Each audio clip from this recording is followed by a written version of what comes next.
इस वक्त की बड़ी खबर के साथ चीन के खिलाफ अमेरिका ने सेना भेजने का फैसला किया है। बता दें आपको, चीन ने बड़ा बयान दिया है कि चीन जिस तरह की दादागिरी कर रहा है उससे अमेरिका के दोस्तों को खतरा है और अब चीन के खिलाफ सेना उतारेगा अमेरिका। मोदी और ट्रंप मिलकर चीन का हिसाब किताब बराबर करेंगे। बिल्कुल, अमेरिका ने कह दिया है कि हम भारत के साथ हैं और चीन के खिलाफ हैं। चीन के खिलाफ अमेरिका भारत के साथ कंधे से कंधा मिलाकर खड़ा हुआ है। ये इस वक्त की बड़ी बात सामने आई है। 1 इंच की जमीन का हिसाब होगा और दो महाशक्तियों का साथ आना साफ तौर पर दर्शाता है कि चीन के खिलाफ ये जो दबाव है वो दोनों महाशक्तियों की तरफ से देखने को मिल रहा है। चीन का चैन बचेगा नहीं क्योंकि भारत अमेरिका साथ आ रहे हैं। माइक पॉम्पियो ने कहा कि चीन की कम्युनिस्ट सरकार जिस तरह की हरकत कर रही है, चीन की कम्युनिस्ट सरकार जिस तरह से अपने पड़ोसियों के ऊपर दादागिरी कर रही है, उसके लिए भारत और अमेरिका को साथ आना ही होगा। यह माइक पॉम्पियो का बयान था। बड़ी खबर आपको बता दें, हम भारत के साथ हैं। अमेरिका ने कहा है दो महाशक्तियां मिल जाएंगी तो ड्रैगन का काम तमाम होगा, ड्रैगन की दादागिरी का अंत होगा, चीन की दादागिरी का अंत होगा। बता दें ये बड़ी खबर है जब अमेरिका ने साफ कह दिया है कि हम भारत के साथ हैं और अपने पड़ोसियों को उकसाने की चीन की इस हरकत के खिलाफ हम भारत के साथ रहेंगे।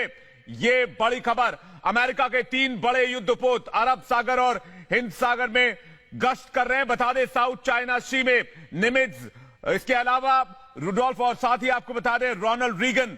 ये वो युद्धपोत है जो एक साथ 60 फाइटर जेट्स को लेकर चलते हैं और इनको चीन की सीमा पर अमेरिका ने तैनात कर दिया है। यही नहीं, एशिया में सेना की तैनाती पर भी विचार कर रहा है अमेरिका और भारत को अमेरिका ने भरोसा दिलाया है कि चीन चाहे कितनी भी दादागिरी कर ले, एशिया में उसकी उल्टी गिनती, उसकी दादागिरी की शुरू हो चुकी है। तो अब चीन का पूरा हिसाब होगा और भारत चीन विवाद के बीच, इस गहमा गहमी के बीच सुपर पावर देश का भारत के साथ आना बहुत कुछ संकेत देता है कि दोस्ती कितनी गहरी है और अब चीन पर किस तरह से दबाव और ज्यादा बढ़ जाएगा। कोरोना के बाद चीन लगातार चौतरफा पूरी दुनिया में घिर चुका है। अंतर्राष्ट्रीय मंच पर अब भारत का साथ आना, अमेरिका का साथ आना, ये जतलाता है और ये बताता है कि चीन का घमंड अब चूर चूर होगा। हमारी सहयोगी सुचरिता कुकरेती इस वक्त न्यूज रूम से जुड़ रहे हैं, सीधे उनके पास चलेंगे। सुचरिता, यह बहुत बड़ी बात है। कल माइक पॉम्पियो ने कहा था और अब आज भी ये खबर आ रही है कि डोनाल्ड ट्रंप ने भरोसा दिलाया है भारत और अमेरिका मिलकर अब चीन का हिसाब किताब बराबर करेंगे, उसके पापों का लेखा जोखा करेंगे।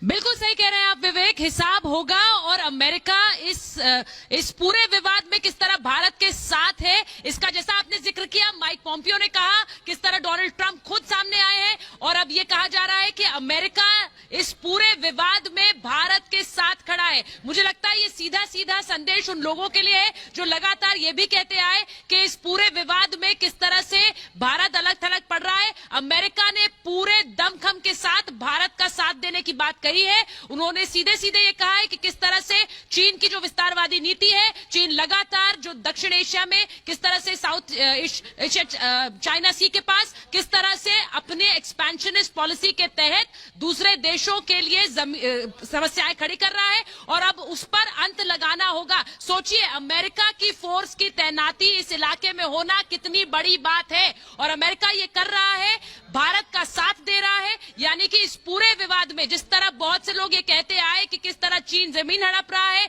ये बात कहते आए कि भारत अलग थलग पड़ रहा है, ये संदेश उन लोगों के लिए भी है। अमेरिका का साथ भारत के साथ है। भारत जिसकी लगातार हम तस्वीरें दिखा रहे हैं, एलएसी पर तैनाती हमेशा से रहती है, लेकिन किस तरह से एक जॉइंट एक्सरसाइज के जरिए भी ये तस्वीरें स्पष्ट हो गई कि किस तरह एलएसी पर भारतीय सेना मुस्तैद है और अब अमेरिका भारत के साथ खड़ा है। बिल्कुल सुचरिता, आप बहुत दुरुस्त बात कह रही हैं कि अमेरिका का भारत के साथ आना, लगातार भारत की गतिविधियों में समर्थन जताना, ये बताता है कि अमेरिका तो साथ है ही, लेकिन चीन पर यह दबाव बनाने की भी कोशिश है जो अंतर्राष्ट्रीय मुद्दे पर लगातार घिर चुका है। माइक पॉम्पियो भी कह चुके हैं कि दक्षिण एशियाई देशों के लिए चीन बहुत बड़ा खतरा है और यही बात आज भी सामने आई कि अमेरिका लगातार भारत के साथ है। शुक्रिया सुचरिता, हमारे साथ जुड़ने के लिए, चर्चा करने के लिए।